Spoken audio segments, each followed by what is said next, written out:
Well, good evening, ladies and gentlemen. Welcome to the Energy Institute, UCL, for those of you who are outsiders. This is the regular series of evening seminars that we hold here, and we're going to hear from Paul Roosevelt, who is Professor of Energy and Building Performance, who works on mostly non-domestic buildings here. Before he joined us, he had a career in consultancy and practice in low energy and sustainable architecture. And he's going to be joined at some point by Robert Cohen from Verco Global, consulting firm. So it's a double act. You've got good value for money, and they're going to talk about reducing energy use in buildings. Does disclosure help? So, Paul, over to you. Thank you. Thank you very much, Phil. Yes, I wouldn't go that way. Good evening, ladies and gentlemen. As Phil said, talk to you this evening about reducing energy consumption in buildings and whether disclosure of that energy use and other matters, in fact, helps in any way at all. So I'd like to start by setting the scene a little bit as to where buildings fit into the whole energy and emissions reduction in response to climate change mitigation measures. Talk about why we should disclose, and then move on to what we should actually disclose. Then look a little bit around the world as to where this is happening, and then focus back here on the UK in terms of what's happening now and what might happen in the future, and that's where Robert's going to give me a hand and talk about some of the things that he's been working on. And then we'll have a Q&A at the end. So, in the context of the global challenge that we're facing, the International Energy Agency has done a fair bit of modelling looking at where we might be if we carry on in a business as usual sense, which is roughly their 6-degree increase in warming scenario, and where we really need to be, which is the 2-degree scenario. And the difference between those two requires us to make significant reductions, or at least cap energy use and emissions in various countries. And their suggestion is that buildings need to make up a fairly significant proportion of that, about 14% overall, and that energy efficiency in buildings is a significant component in that reduction. So globally, it's very important. Around about a third of carbon dioxide emissions come from buildings, and about 30% of primary energy use is used in buildings or used for buildings. In the UK, we've been making progress, but our progress has largely been in relation to cutting carbon emissions through the power that we use. And buildings have been relatively static in overall emissions. Obviously, we've seen some increase in the numbers of buildings, so in a way that compensates for any reductions we're making. And we now have a very significant task to reduce emissions going forward across the board. And in terms of buildings, the latest report from the Climate Change Committee suggests that we need to reduce by about 20% the emissions coming from buildings between now and 2030, which is not an insignificant task. Obviously, buildings can contribute to overall reduction, but they may also be able to help us improve security of supply by moderating peak demands in particular. So, why should we disclose? What does disclosure do for us? There are a number of sorts of disclosure schemes around at the moment. We obviously have the various forms of energy certificates, which I'll come on to talk about in a moment. We have initiatives like the Carbon Disclosure Project, CDP, which discloses the carbon used for corporate entities across the organisation. That is a voluntary initiative, although there's a lot of peer pressure goes on to encourage companies to participate.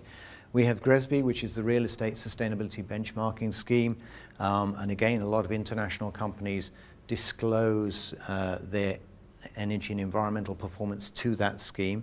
And here we have the Better Buildings Partnership, which doesn't really operate a disclosure scheme, but operates a scheme in which it collects data from a lot of the major property companies here in the UK and uses that data to inform the performance of those individual companies so that they can benchmark themselves against it. So one reason that we might do this is to hold organisations to account, and that's certainly in the case of things like the Carbon Disclosure Project and GRESB is very much the case, because investors are looking at those indices and deciding whether or not they're going to invest in companies as a result of that. It can obviously demonstrate leadership, and for those organisations that want to be ahead of the game, then disclosing and putting in the public domain the performance of their buildings and their performance generally on carbon emissions is an important factor. Through the process of doing it, you can begin to identify the sorts of opportunities that exist to reduce emissions. One thing that it does in many cases is bring this issue to the attention of senior management, and so often energy languishes in some engineering function within organisations and never sees the boardroom or never sees the finance director, and the disclosure process in many cases ensures that this information is elevated to that level and therefore is much more likely to be taken seriously and acted upon. It can also help to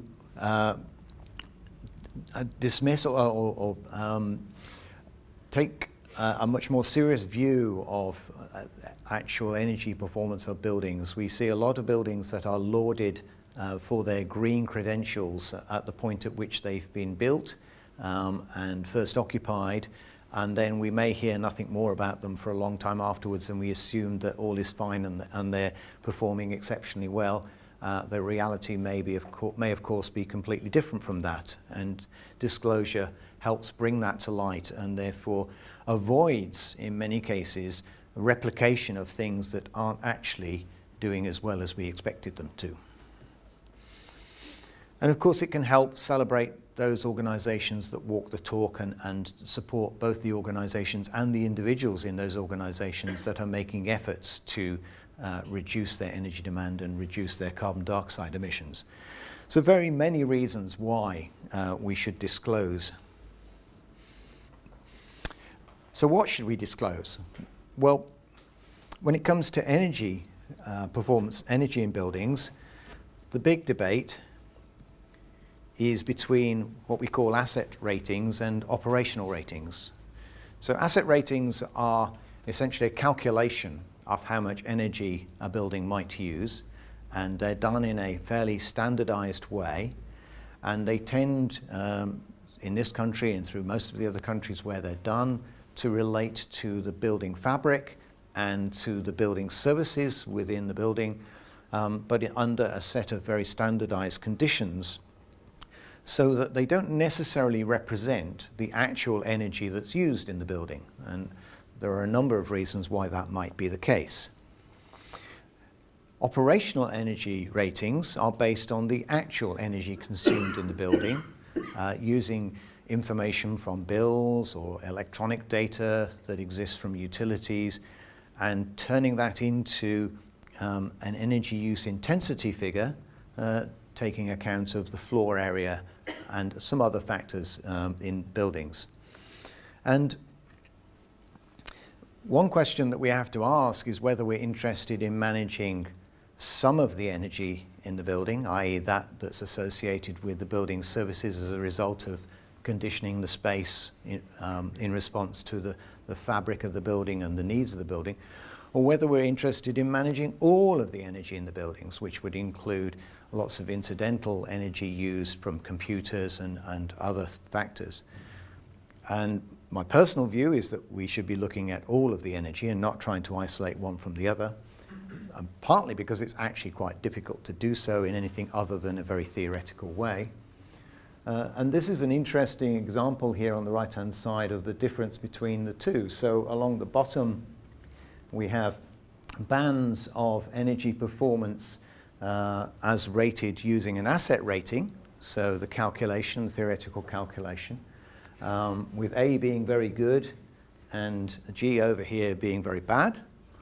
And then the bars are a series of office buildings which have been measured, or the data from them has been obtained, and they are, as you can see, using very different amounts of energy, some very little, some a lot, and they're spread across the whole range of the asset rating system.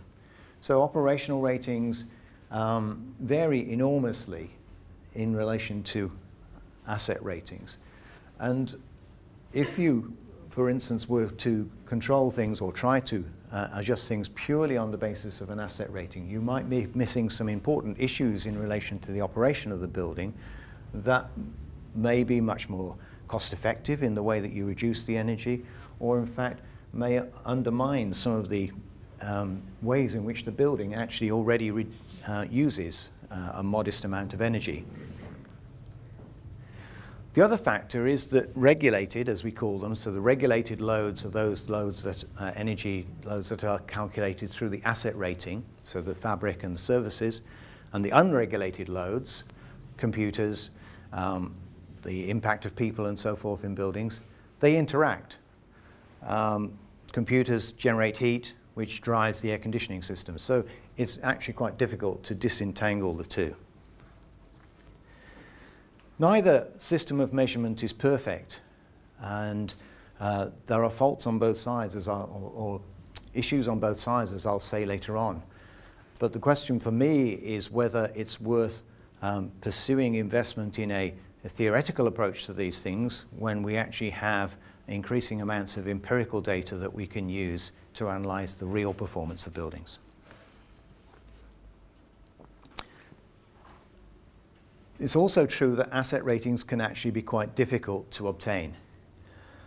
For instance, if you were to try and do the asset rating of this building, you would need to know what that wall's made of.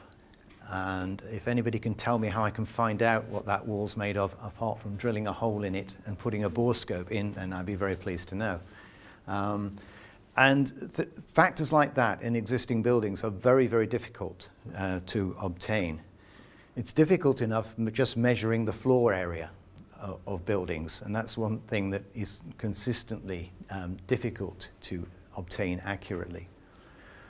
But this illustration here shows a mystery shopper exercise where a number of homes were set up, and they had a series of different assessors coming to assess the energy performance using the standardized assessment procedure to produce an energy performance certificate. And the ranges that you can see from the top bar to the bottom bar are quite significant and vary enormously. The triangular, the sort of diamond, the red diamond in the middle was a standardized test undertaken by the same organization who had access to more information. So should have been probably the more accurate of the assessments, but you can see the range is quite significant. And it's a combination of factors. It's actually very difficult to do, to get all the information that you need to accurately make the assessment. But also, these particular assessments are undertaken at very low cost. So there's enormous pressures on time, which impacts on accuracy and so forth. In comparison, operational ratings, the primary issue is, can you get hold of the energy data from the energy bill and so forth? And of course, that isn't always the case. That can be a challenge, but in principle, it should be easy to obtain that. And then, can you get hold of the actual floor area? And again, as I say, there is definitely uncertainty associated with that. So where is disclosure happening? Well, in lots of places. A very useful website, by the way. Buildingrating.org has quite a bit of information on where energy rating and disclosure systems are happening around the world. And you can see that UK, Europe is well covered. Australia, I'll come on and talk about a little bit more. and in various places in the US, particularly at the city and state level rather than at the federal level. And then because it's so small, I've put a little magnifying glass around Singapore, which, although it's very small, does exceptionally well. So in the UK, I've mentioned energy performance certificates. What I haven't spoken about explicitly is display energy certificates, and those are the certificates that use operational ratings. I'll say more about that in a moment. I'm not going to talk much about Europe, and that's not because I'm in the Brexit camp. It's primarily because the main implementation of the Energy Performance of Buildings Directive, which is the European directive under which we have implemented energy performance certificates and display energy certificates, is in the form of asset ratings. So most countries in Europe have implemented the energy performance certificates in an asset rating form. In North America, as I said, cities and states. In Australia, the NABERS system, which I'll talk about, in Singapore, and there's a fledgling system in Dubai. So in the UK, we have energy performance certificates, which are asset ratings. They're produced when a building is sold or let. They last for up to 10 years, which for me may be a particular challenge. You're supposed to update them. If you improve the building or do some significant change, then in theory you should update it, but I'm not sure how many actually do get updated. As I mentioned, they're an asset rating, a theoretical calculation based on a standardized procedure. And some key issues for me, that they're underpriced, and that puts pressure on the assessors to carry out these things quite rapidly, and can result in uncertainty and also inconsistencies, both in the measurements and also in the modeling. And the modeling itself is not a simple process and can actually result in quite high variability in the results, as you saw in the previous slide.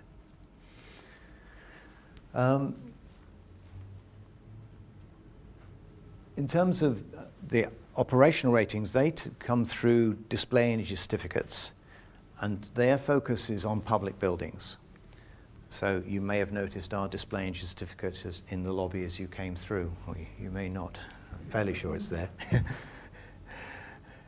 In fact, it's this one. Yeah, that's it.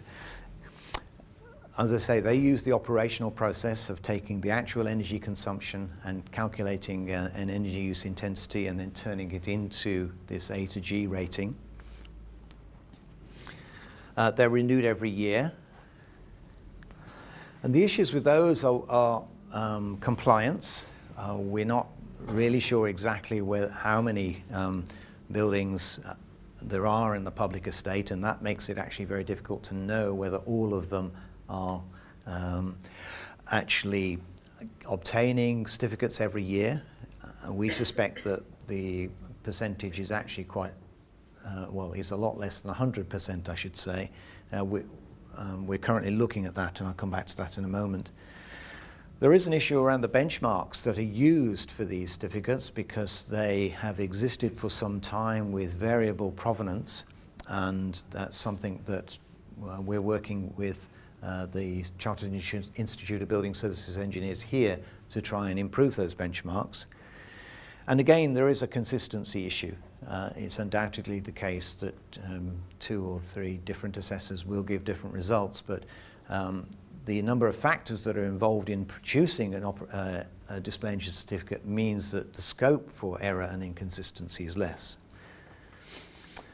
And I also wanted to mention the Better Buildings Partnership Real Estate Environmental Benchmark, not because it's a disclosure system, because it isn't typically publicly available, but within the club that operates it, it is essentially operating in a similar way, because all of the members provide data on their buildings to the Better Buildings Partnership. They then analyze that data, generate some benchmarks for performance, and then each of the organizations in the Better Buildings Partnership can compare their buildings to those performance benchmarks. So it operates in a similar way, although it isn't openly disclosed. As I say, in the US, there are a number of states and cities, New York, most notably California, in terms of state, where they've instigated processes for public disclosure of energy use, sometimes in commercial buildings, sometimes in public buildings, sometimes in multifamily buildings. The orange spots is where they're in public buildings, commercial buildings and multifamily buildings. The green ones are public and commercial buildings only, and the blue ones are public buildings only. I can't actually see any blue ones, so, unless they're hiding. Yeah. The states themselves, yes, thank you, Phil. Okay. I was looking for blue dots. Too close. In the US, this has actually been facilitated by a government program which has produced much of the backbone for this, the software to do the calculations, something called Portfolio Manager, which allows organizations to identify their buildings and automatically obtain their energy utility data, which can then be turned into the rating. So those states that are operating this, although it's not a federal system, the federal government has actually put in place many support facilities that enable this to happen. Some states have gone beyond benchmarking to actually require things like retro-commissioning of building services in the buildings, or requiring audits of buildings in certain circumstances. And this is fairly recent, I think, about 10.7 billion square foot of floor space currently in the States is subject to some form of disclosure.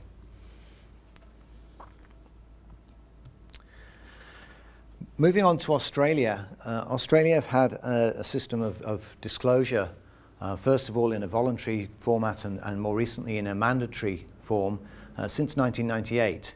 And therefore they have quite a wealth of experience in operating these systems, in commercial building sector at least. And one of the things that they've been able to demonstrate, which has not been easy to demonstrate in other countries, is the value of doing this in the context of the value of the buildings themselves. So they've been able to look at both the income return, the capital growth, and the total return from buildings, and what they're able to show is that those buildings that have higher ratings, and the NABERS system is a reverse of the, is it reverse? Anyway, it's a numeric system, and it goes from 1 to 6, and 6 is the best. So those buildings that are scoring in 4 to 6 typically have a higher total return than those buildings that are scoring in sort of 0 to 3 range. Now, there is an issue here as to the extent to which these buildings are self-selecting as already more prestigious buildings, and the energy performance is going with the prestige rather than other factors. But as over time more and more buildings come into this, then I think it is this analysis is more a general reflection of the market. So it's a performance-based rating system. It, in addition to energy, also begins now to look at water, waste, and internal air quality, or environmental quality, I should say. It's based on 12 months measured data in each case. It has independent accredited assessors, as do most of these schemes. And now, because it's mandatory, it has a process of government certification. It started in offices and has been running for the longest in offices, but it's been running for a little bit in shopping centres, and more recently in hotels, and just starting in data centres. In terms of offices, this is the increase in numbers of buildings that have been rated, so that they're now around about 1,500 buildings annually being rated using the NABERS system. And this is the energy use intensity decreasing over time, as you can see, first of all for the voluntary cohort, and then for the mandatory buildings, which seem to be going down at a slightly steeper rate.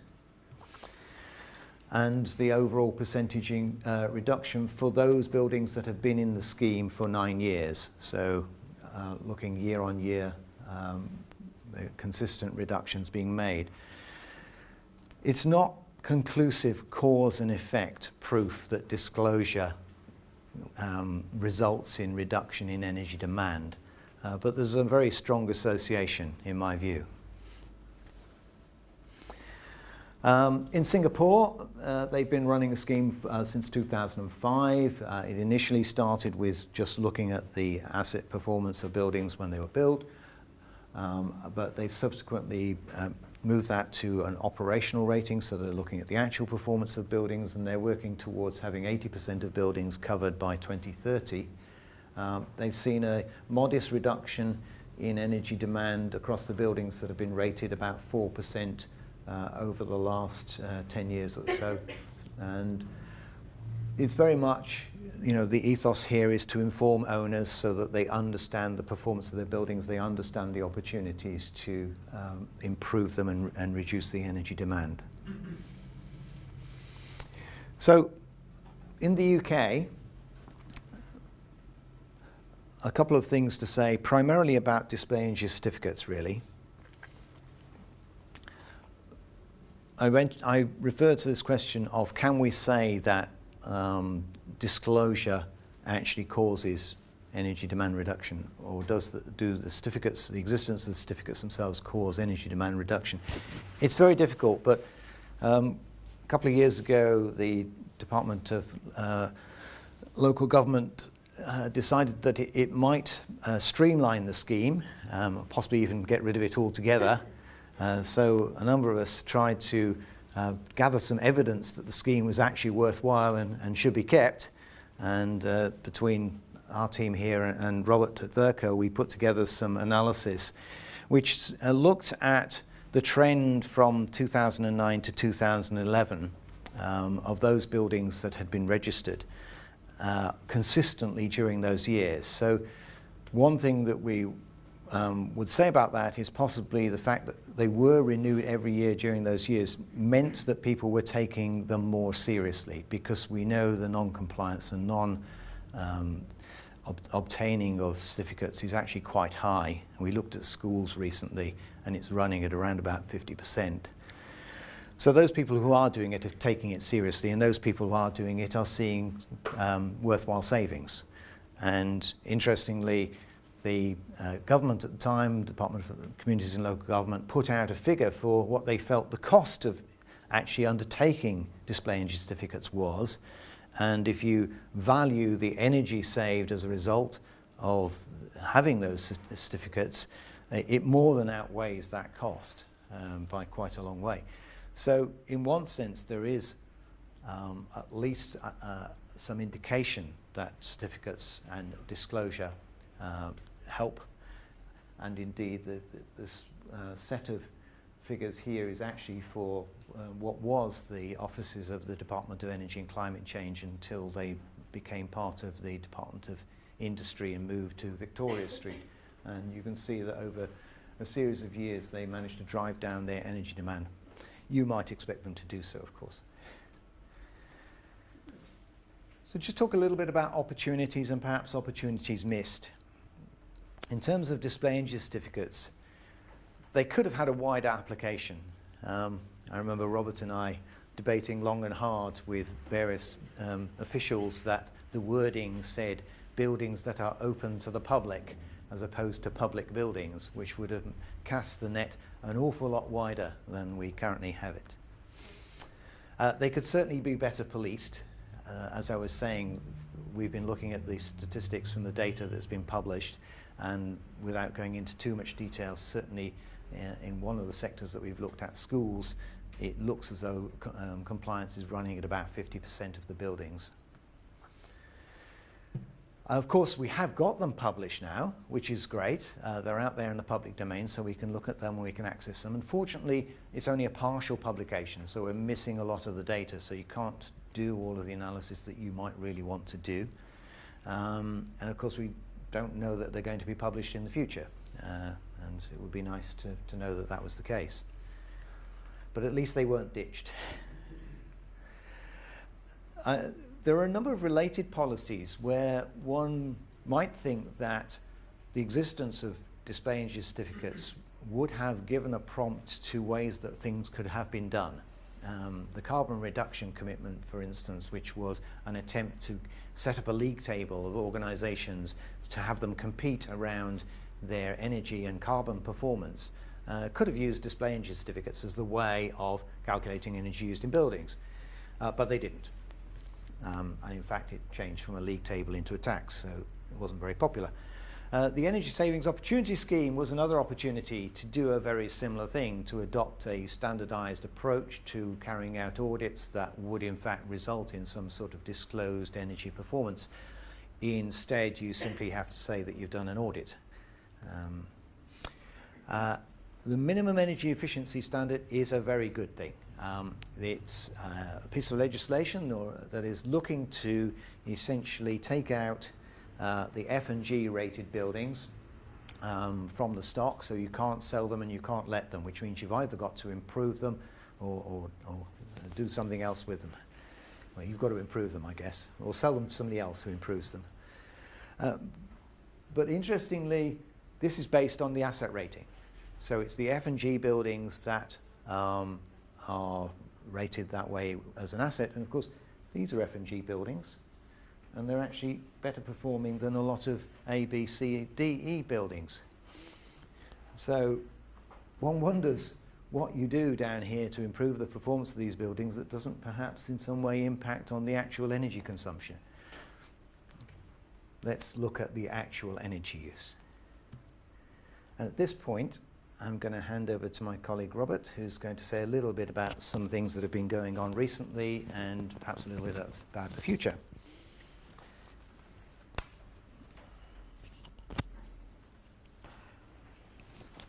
About that.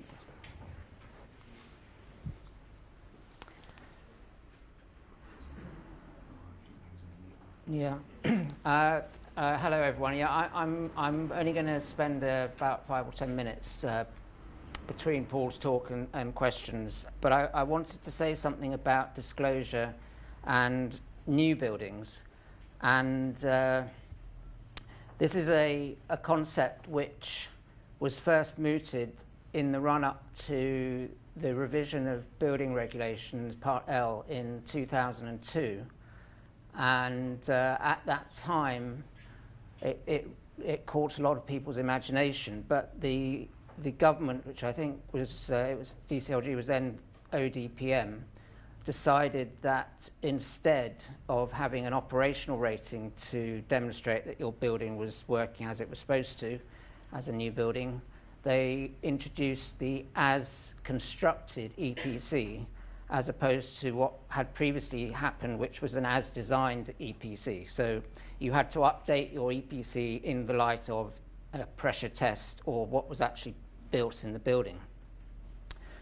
Now, it would have been a really good idea at the time to have introduced this demonstration that your new building was actually doing what you said it was going to do.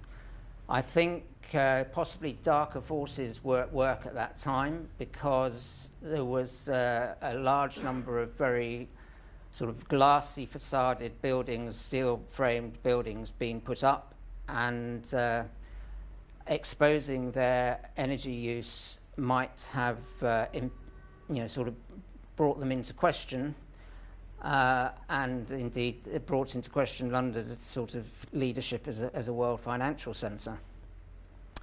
The point here is that for disclosure to work, the results actually have to matter. So, if nobody cares what you disclose, then it's not going to really make any difference. But if it really does matter, and for example, you learn that glassy facaded steel frame buildings are actually real energy guzzlers, it would increase, it will certainly incentivize designers to improve their performance. And it's actually possible, this has been shown in Australia, to produce glassy facaded office towers which are extremely energy efficient. But ODPM's timidity at that time basically shut down the learning curve to do that in this country, which I think is a great shame. Now, I want to focus new building discussion on a concept they have in Australia called the base building.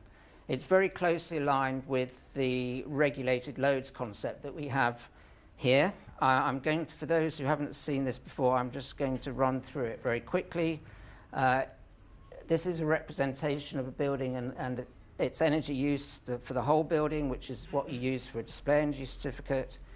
And if you now divide that energy use up between base building and tenant, you start, the orange will be base building, so the whole building's HVAC, heating, cooling and ventilation, hot water for hand washing and in kitchens and so on, lifts, and any energy used in the common parts of the building outside the tenant's own spaces. So that's the base building energy uses. And, whoops, going the wrong way. And the tenant's energy uses are counted separately. And in Australia, they have this rating system where you separate out the base building and you rate that. And each individual tenant can get a rating for their own demise.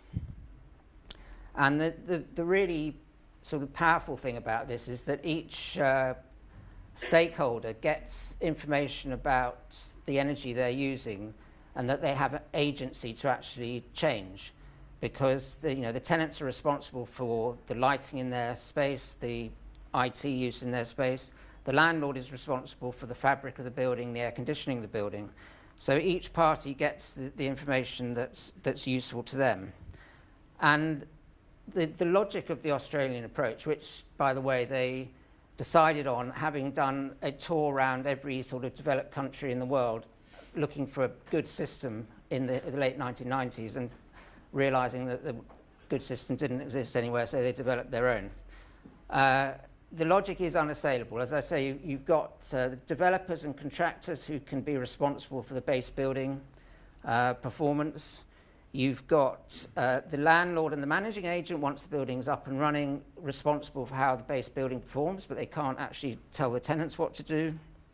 And you've got investors and tenants who actually want to buy an asset, and they're interested in the performance of the asset rather than the what the occupants are doing inside that asset. So I can say, having looked at the situation in Australia, that their base building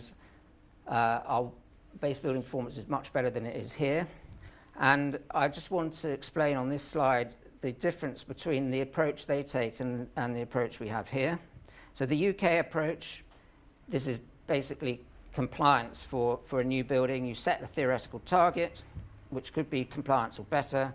You then model the building and predict its theoretical performance, and you review the design until the target is achieved in theory, according to your model. The building gets built and in operation. You ignore the operational performance of the regulated loads completely, and you use this EPC to inform the transaction of construction, sale or let. Now, the contrast with Australia is stark. They actually set an operational target for the building. They predict with their model the operational performance of the building, and they will review the design until their predicted operational performance is in line with their target. And the target will be the NABERS star level that Paul mentioned just now. The building is in operation. They will measure the performance of the base building. And for property transactions, they will use an energy certificate based on the operational performance of the base building. So it's a very sort of striking contrast, and it gives me confidence actually that given the success in Australia, their approach can be replicated here. I would say, sort of reviewing it, it's pretty much insane what we do here, ignoring actual operational performance of new buildings. So very briefly, just in summary, how what's happened in Australia. They were developed. This is the approach for new buildings, and which they call commitment agreements, because landlords and developers had to compete in a market where operational performance was being used as part of the transaction metrics, and including the value of the building. And that if they were investing $50 million in a new building, they wanted to know, was it going to come out as a 2-star building or a 5-star building? 5-star building probably worth 5 or 10% more in capital value. Since they started using the process, the average base building energy performance has improved by a factor of 2, the average, and the best has improved by a factor of 5. So it's staggering improvements. There wasn't initially, but there is now a mandatory requirement for disclosure, as Paul I think has mentioned. So the Australian system is not driven by a requirement for any particular performance or any particular standard. It is basically a requirement that you are transparent about what your performance is, and the market will then take a view on that knowledge. As it happens, the energy rating of the base building is taken by the tenants as a proxy for the quality of that building. And there is a lot of underlying logic to that, because in order to get a highly rated building in 4, 5, 6 stars, it has to be well managed, and it has to be a decent design as well. And tenants then realise, if it's a 5-star building, I'm actually moving into a building that's well managed, and that has knock-on effects to the health, well-being and productivity of their workforce. And developers are finding they can charge higher rents for better rated buildings, and tenants actually stay in them longer. So the whole financial drivers for property is in favour of a better rated building. So that drives landlords to ask their developers, contractors and so on, to deliver better rated buildings. And this whole process over the last 20 years has created a totally different culture over there compared to here. And there's countless design team meetings that I've sat through where the whole driver from the energy perspective is to get a better EPC. And whereas over there, they couldn't care about the theoretical rating. All they care about is how much the operational performance rating that the building has, and it's created a huge amount of innovation, and everybody's sort of raised their game. So we've been working the last 2 or 3 years now with the Better Buildings Partnership to try to replicate what they do in Australia in the UK, and I won't go through this in any detail. This reflects some pilot studies that we're doing. There's a 9-step process where step 1 is you set a target, you do an independent design review, which is so basically somebody reviews another team's design to check it's going to do what it says it's going to do. You have a very clear metering plan, so you can make sure that you actually can measure the base building. You do much more detailed modelling of the building, particularly the HVAC system is modelled in detail, whereas here it tends to be modelled as a kind of black box. You set targets using that model for individual sub-meters, so when you actually get to be in the building, you can compare your measured performance with the targeted performance according to the model. And once the building's in operation, they still, this doesn't work like magic. They still have to do intensive reviews of the BMS controls, monthly monitoring and targeting and so on, which are the 7th and 8th steps. And then the last step is that you actually measure the rating. The little footnote at the bottom is actually quite interesting, because one of the barriers that we see in this country is that buildings tend to get handed over from the construction team to the management team, and there's very little sort of crossover between the two. We do now obviously have commissioning processes and so on, and a lot of management teams will say, well look, you've handed me over a completely hopeless building, you can't expect me to bring this up to 5 stars. And it's not our fault, it's your fault. And then, it goes backwards and forwards.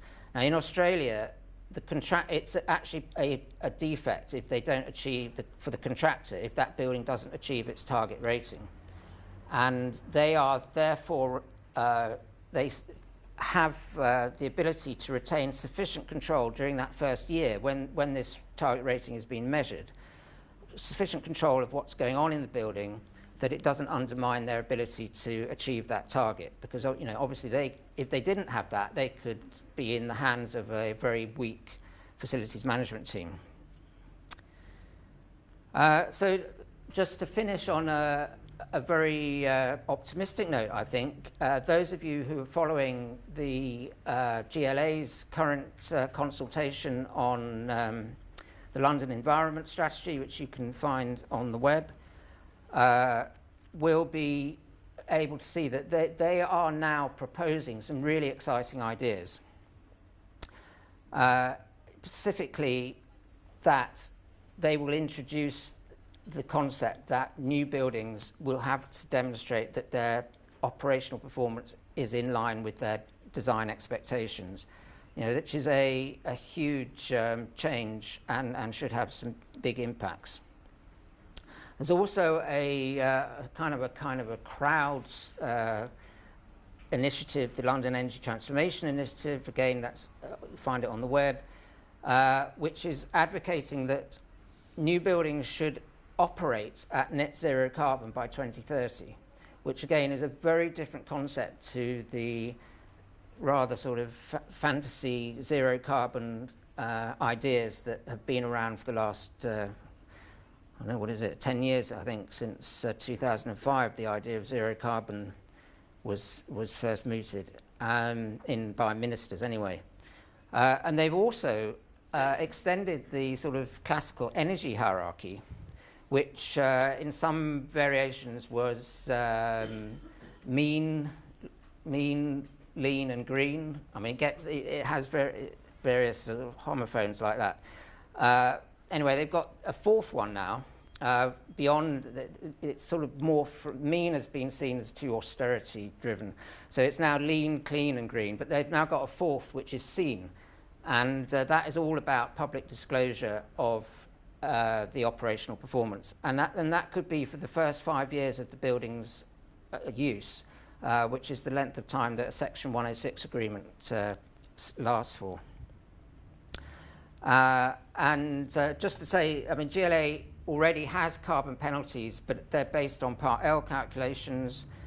They tend to be seen as a cost of business, cost of doing business by developers, and there's not much evidence that the fees, the penalties are actually being used effectively by London boroughs to save carbon. Public disclosure should put more pressure on developers to save carbon rather than buy an indulgence, which is basically what they do at the moment. And Design for Performance, which is this project with Better Buildings Partnership, can support London's ambitions to lead this movement towards verified performance and disclosure.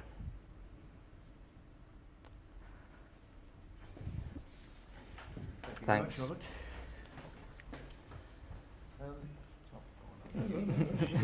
you should do it. Thank you all. That was an indulgence in the Catholic Church, was it? It was. Yes, it could be other kinds of indulgence. Yes. Yes. Questions? Now, if you're going to ask a question, please do, and precede it by your name and affiliation. I, in traditional way, will start with a question. All this about NABERS and what you've been talking about is great, but we know that we've got to move fast, and the larger part of the stock already exists. Are there ways in which existing buildings, older buildings, could be in some way brought into such schemes? Well, I'll just two quick points on that topic. The first is that, in principle, doing it for new buildings is easier because you've got a clean sheet of paper. Because we're so far down the learning curve at the moment, it's quite challenging to do it for existing buildings. So, new buildings can actually show existing buildings how to do it. The second point is that if you establish a platform to disclose the performance of new buildings, which you would need to do if you're going to have public disclosure, then and that could be mandated, that bit of disclosure, because GLA has powers to do stuff for new build. I mean, it could then, that platform could actually be capitalised on for voluntary disclosure by existing buildings. So, you know, it's a step forward, slow step forward. Yeah. Great. Paul? Yeah, I'm Paul Eakins from UCL Institute of Sustainable Resources. Thank you very much both. Really interesting, if depressing. And I've got two questions, one kind of political question, one techie question. The political question, I think I heard someone say that the Australians have been doing this for 20 years, and we kind of aren't off the starting block yet. Now, I mean, when you talk to civil servants, they are always talking about sharing best practice and all that, and we've been interested in energy efficiency in new buildings for at least 20 years. How is it possible that we have failed to learn from this best practice? So that's the first question. Second question is a kind of techie question. I just might not have been listening hard enough. But I'd always thought in the domestic housing stock, it was very difficult to separate technology from occupancy in terms of the energy use. You can fit the same technologies, different occupants will use very different amounts of energy. And yet you've got your base building idea where you can somehow estimate what the base building operational use is, not theoretical. While at the same time on the top there you had the tenant use also estimating their use. And I'm just wondering how those two are separated out in real terms, in real calculations. The first half after the second. Yeah. Yeah, no, it's tragic actually. In answer to your first question about how Australia could be doing so well and we're sort of haven't gone to the races, the explanation for that is that although they have been doing it since the end of the 90s, so it's pretty much 20 years, it only really started showing true signs of success in around 2007. And it was just after the whole implementation of the EPBD, which took a massive amount of effort between about 2003 and 2007, was pretty much cast in stone. And we ended up with the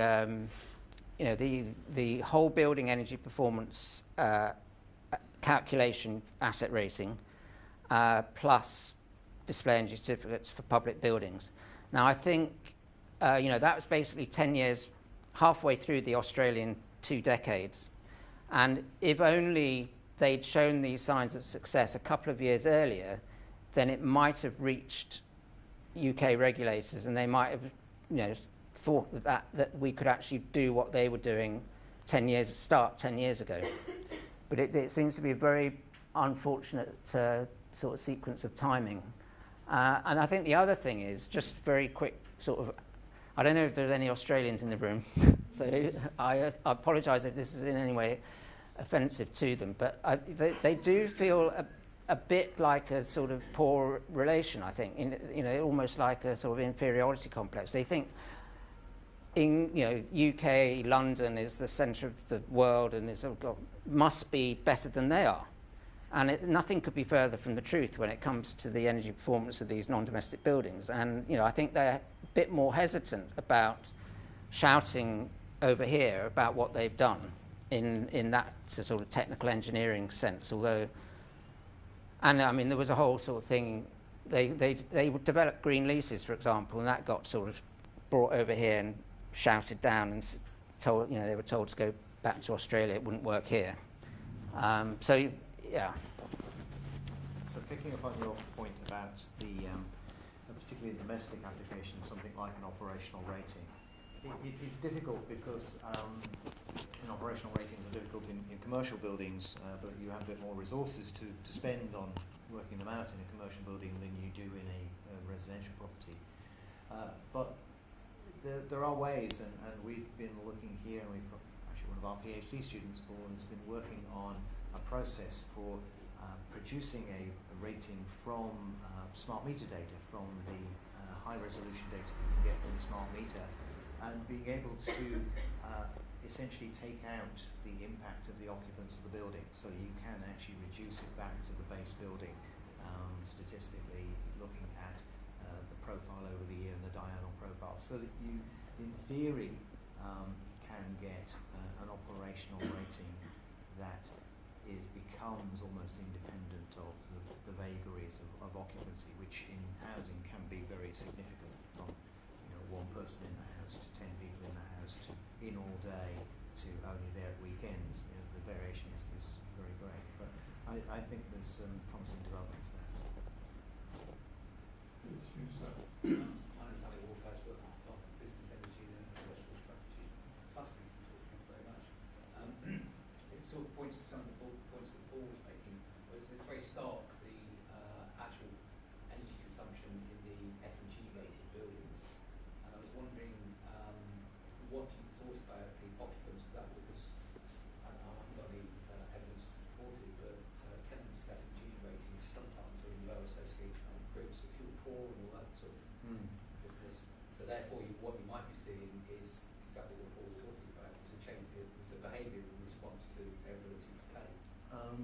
That would be the case, but they were commercial buildings. Okay, thank you. Although that might be the case, but they were commercial buildings. But I think what you're seeing there is that F&G buildings, typically speaking, might be low-tech buildings. They might not have lots of air conditioning kit and so forth. And typically when you've got air conditioning, your energy bills always go up. They might be doing well because they haven't got much money. I mean, yes, you're quite right. I think the point I was making was that the EPC is not a good indicator of how much energy buildings actually use in total. Chris Twin, independent consultant. Dare one say an opportunity offered by Brexit to slightly disengage from the energy performance of buildings directive and look at the NABERS form. Yes, the GLS may have given to scratch his head over that one. But certainly the Edge Committee looked at a proposal which was looking at dwellings and using smart meters and how one would disaggregate the occupant influence, the temperature they're operating at, the amount of water, hot water they're using. All of those are now doable to be able to then work out the residual of your building, certainly for new build initially. But I'm wondering, there's a whole set of other things which are messing the water. Having worked extensively abroad and for a period in Sydney using NABERS, I came back here struck by how much we have lost the plot, and that includes things you open your software, SPEM or the dynamic equivalent, you tick a box to say it's air conditioned, which promptly doubles your carbon emissions for exactly the same EPC rating. Therefore, it is no longer a measure of which buildings use more carbon or what have you, and we've effectively given ourselves an awful lot of headroom for this sort of commercial office in London scenario, compared with a lot of other countries which went down the kilowatt hours per metre squared. So there's complete transparency that you have a horrid site. And yes, okay, it was extenuating circumstances, but with this lack of transparency, no one understands what the hell they're doing. Even the architect in the team is dependent on someone a geek in a room to run the software. And one ended up coming back here and doing internal surveys within a large consultancy and realizing guys who were running the software could halve the EPC rating without touching the building fabric on your glass building in the city. And one has that first-hand evidence, although of course, because of climate confidentiality, talk about which particular buildings they were. So I'm wondering, there's so many things we've accumulated by drip feed that now's the opportunity to strip out, and actually the NABERS is a nice simple system. You can see what we get and other people can see what we get. Well, there have to be some silver linings to Brexit. Whether this is likely to be one of them, I don't know. But I mean, certainly, yes, the ability to put in place different ways of going about producing certificates based on operational ratings and the sorts of systems Robert's talked about. There is some irony in this. Again, not getting into the Brexit or Remain, whatever, but Paul mentioned that many of the European countries are using asset ratings. At the start, back in 2008, a lot of them were using operational ratings, particularly for commercial buildings. Funnily enough, Germany introduced a system where their chimney sweeps, which is a sort of technical term in Germany, were allowed to produce EPCs for dwellings based on energy use, operational energy use. And the whole system got into such disrepute that they threw the baby out with the bathwater and said, we're not using operational ratings for anything. And they've actually, they had a good system for operational ratings for commercial buildings or public buildings, and they've now changed it to an asset rating. And actually the European Commission, I can't not say this, has been a driver of pushing the whole, harmonisation basically towards asset ratings. And there are strongly founded rumours that the consultation that DCLG did in March 2015 on the abolition of DECs, they called it streamlining. I mean, it was basically almost a abolition, was at least partly driven by the European Commission saying to the UK that you really ought to be harmonising with every other country and not using display energy certificates.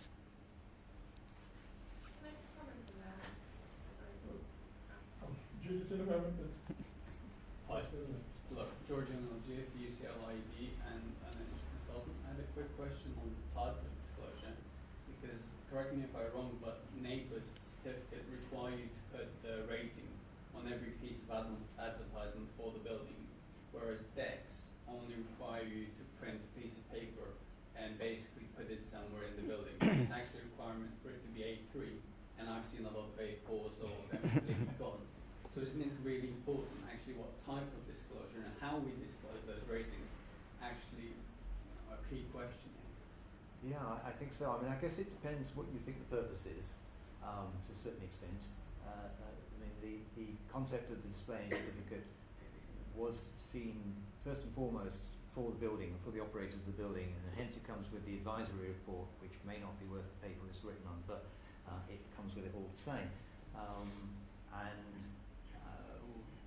You would then obviously go beyond that to say, well, actually it's important that people in general, researchers in particular, and government in particular, should be able to see the overall picture and understand, what the distribution curve is for these buildings and are they improving over time and so forth. And of course, this release of data that we have now does allow us to go into that in some more detail. We've got a paper that's being written by one of our colleagues here on that at the moment, hence I didn't put too many results up because he wants to publish his paper. But there are some insights that we're beginning to gain, but it could be a whole lot better. I mean, it could be up there on the website and very easily accessible. Can I just, sorry, Philip, just a very quick comment just on the Australian system. I think the difference between what they've chosen to do, I mean, first of all, they are doing NABERS ratings on commercial buildings which get sold or let, whereas public buildings rarely do.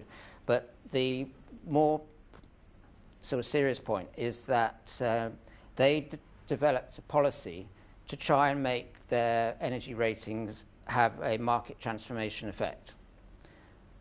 You cannot accuse our government of trying to do that. strange. I really didn't want to be drawn into this debate, but I did just want to make a quick note that I worked with the Commission really closely on the new EPD recast, and we've gone to a lot of the meetings when the EU tried to reconcile the reporting of operational energy use from design all the way to operation through a monetary rating system. And throughout this work, it isn't that, so the Commission keeps trying to put forward propositions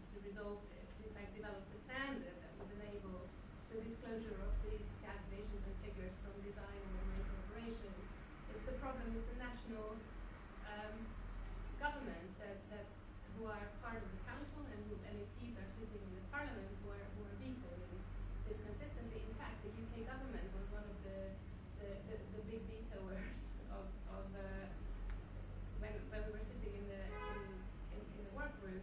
Basically, several governments said that this is not something that they can support because they have invested so much in the asset rating. So it's quite a controversial topic, and I just don't think we can put this at the EU's door as such. If anything, from the EU side, it looks like it's the national governments that make it a lot more difficult to negotiate the way out of it. But that there is a methodology that is in existence, except that nobody wants to adopt it, including the UK government. And by the way, the DECs, when they were introduced, they were not mandatory in every country. So it was the interpretation of the then UK Labour government that pushed strongly for the operational rating to be implemented in the UK. And that was really quite strategically undermined by subsequent governments, which was a real shame. Just to historical accuracy. No question. I'm Anna O'Connor, and I work for Ofgem on an environmental scheme, I worked on the feed-in tariff scheme, and I'm working on ECO, and so I've dealt mainly with EPCs from the domestic side of things. So thanks very much for your talk, it's been really interesting. I noticed one of the comments you made on the problems with EPCs is that they're underpriced, and so people tend to kind of rush them. I was wondering if you had any idea on how to address that problem without driving up the cost too much, as there might be sort of issues around that. And then the second thing I was interested in is what the difference is right now between performing an operational assessment versus an asset assessment in terms of like time and resource. And I suppose if you had any kind of comment on the implications of this for the domestic side of things in the UK, apart from the smart meter. Setting aside the smart meter, which I do think is a real opportunity. In terms of the EPC process, it's difficult to see how you could actually improve it within the very commercial constraints in which it operates at the moment. It already has been stripped down to the bone by the fact that you use RDSAP, reduce Which data? Use data rather than SAP itself, for instance. So if you wanted to do a better job, you would go back to using SAP proper. In fact, actually, you'd use a proper program, a proper model that takes a number of things into account. But that would just make it more expensive. So this is why I feel that being able to take data, high resolution meter data, and some basic information about that house, the size, number of people in it, is a much better way of ultimately getting to that true performance figure.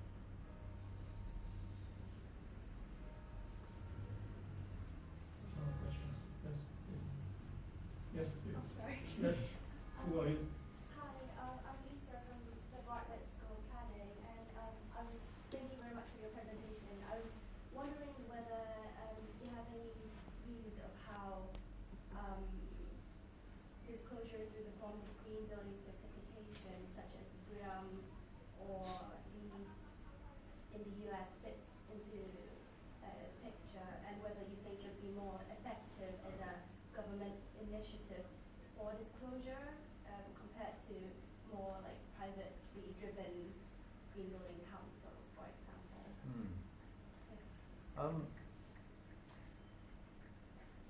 The schemes that have been around for a while, like BREEAM and LEED and so forth, have definitely been forces for good.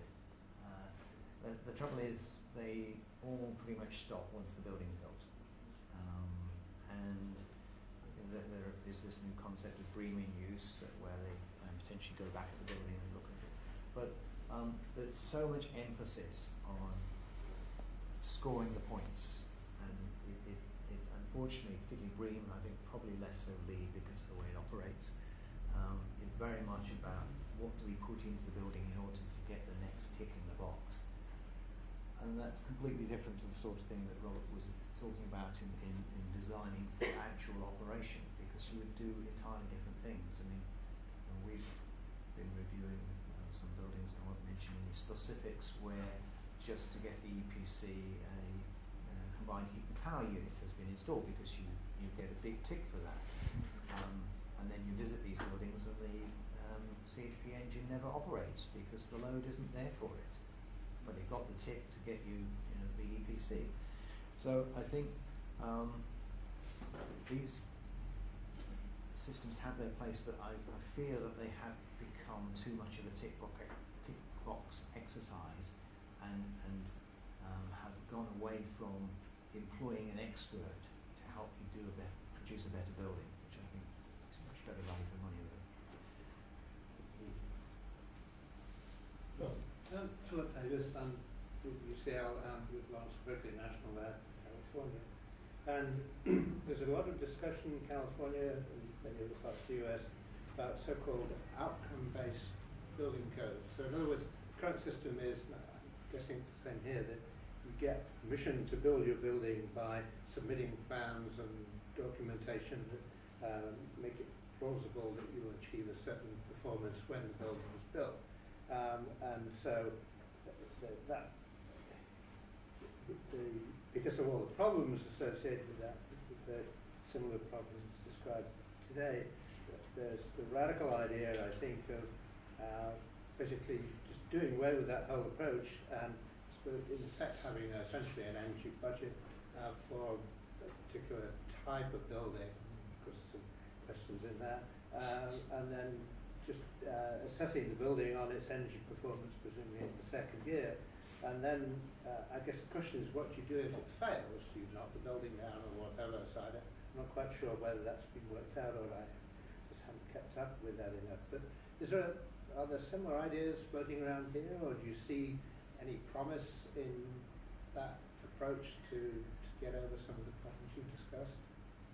We sort of have it in some areas already. I mean, a lot of public sector buildings, particularly built under the PFI process, are meant to hit a particular energy target. What happens if they don't? Then there are penalties. But, Okay. But establishing that they actually don't is a different matter. Lawyers. It's not here, but it's in Australia again. They are moving their code to a performance-based code. An output-based, performance-based. Outcome-based, yeah. Sorry, yeah. And that's coming in, I think, in 2019. And it's currently going through consultation at the moment. And that's for non-domestic, but it sounds very interesting. I mean, it seems to me to make total sense, because most governments want to evaluate the policies they implement. Therefore, they need to know what the outputs are. And if you focus the policy on the outputs in the first place, it's a whole lot easier to evaluate whether you've achieved it or not. I would mention Chris's earlier point, though, that we've reached a point where there's so much activity based on the rules that we have here. You can't suddenly say, instead of playing soccer, we're going to play rugby league and use the same players to do it. There's got to be a transition period where we go up learning curves. But to introduce an outcome-based code here for 2019, would put the cat among the pigeons, to put it mildly. So, you said at the back. Oh, thank you. It's John Taylor from Carbon Credential. Hi. Thanks for the presentation. I'm interested in the looking forward, and the London Energy Plan is interesting to hear that there'll be this operational requirements. So, two questions really. One, how confident are you that that will actually become a requirement? Is it a consultation? Related to that, what we do for the next month to enhance that happening? And then secondly, do you know how much more information is there on guidance that will be required to sort of take you through from a design through to having an accurate understanding of the forecast of the model, and a model that's transparent enough, i.e. not an S-bend model, transparent enough that you can actually see where the problems are? Is there going to be guidance on that? Is there any that exists?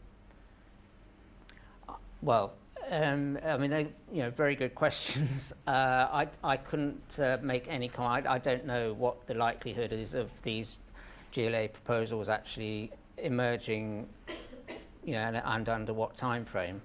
I mean, I think the sort of theme of the evening is that disclosure can actually drive the performance improvement. And if you're a developer, and particularly if there were a carbon penalty associated with operational emissions as opposed to their sort of theoretical emissions, the developer and the reputational pressure is also high.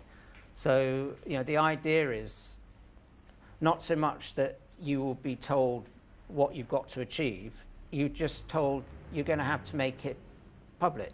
You've said it's going to be a, B-rated EPC and, 10 kilograms per square metre operational carbon, fine. Well, you've got to measure it and make it public when it's, when you've got the data. And, that can have and has had a transformational effect in Australia. I have a proposal for house builders actually on this, which is that with smart meters going into all new homes, it'd be perfectly possible to undertake the sort of dynamic EPC that I was talking about before for all new homes, and then you simply produce a distribution curve for each of the major developers and publish it. I have a couple of comments. Having had a smart meter put in, but having PV on the roof, a smart meter can't disaggregate the two. So it's a non-starter at this moment in time until it gets to that point where it is a little more smart. One other issue which comes, a benefit which comes out of this performance-based, output-based thing is, from the experience working sitting on it, is it ended up with a lot simpler systems. You find, and it took time for that penny to drop, that you're trying to work out why a building isn't performing, the more complex it is, the more difficult it is to work out what's going wrong. So it was very noticeable with all my grand ideas going out there. They said, no, it's back to VAP, and nice simple systems we can understand, and getting rid of a lot of the add-ons. And you then come back here and you wonder how we got to it. You realise we've incrementally added things on as a result of the supply chain. Someone comes up with a new bit of kit, they convince BRE and fund the research to add a module into SPEM or SAP, which is probably 1 or 2% influence on the overall thing under a fair wind. But actually it's adding to the complexity to the point where we no longer know what's going on. And when the accuracy of your calculation method is plus or minus 20%, should we say, it's a nice number, 1% doesn't actually make any difference at all. So it's almost the fact we've been driven from the supply side as opposed to an output-based requirement. Yeah, it's true. Yeah, it would be EcoBuild would have another nail in its coffin, if you like. We're approaching 7 o'clock. There's some refreshments upstairs, I understand. So does anybody have a final question? Yes, sir. Make it quick. Okay, Gary Callaghan from Days. What role do you think the board should have in disclosure from organisations, and how should buildings fit in the wider context of the energy used by organisations? Oh, right. It would be very good if these sorts of things went across the board table and if they fitted consistently into the other initiatives that are being placed on boards to report in various ways. Unfortunately, to date, what we've seen is quite a bit of inconsistency, so that requirements placed on board to disclose various environmental things have not flowed down to the underpinning mechanisms that exist or could exist through things like disclosure certificates or the design for performance that Robert's made. I think it's clearly never going to occupy a large amount of board's time. but if it gets on the agenda, that's enough. Just a quick comment on property companies in Australia, where the NABERS sort of ratings of their portfolio is now absolutely board level topic, because not only does it determine their bottom line, as I've said, it value and yield from their property portfolio depends on the NABERS rating. It also influences very strongly the investors who are putting, basically providing the money for them to develop their new buildings. So in that one sector, so commercial offices in Australia, it's quite a niche. They've really struck gold. Thank you. Well, you're all invited upstairs to the first floor to have a drink. But meanwhile, can we thank all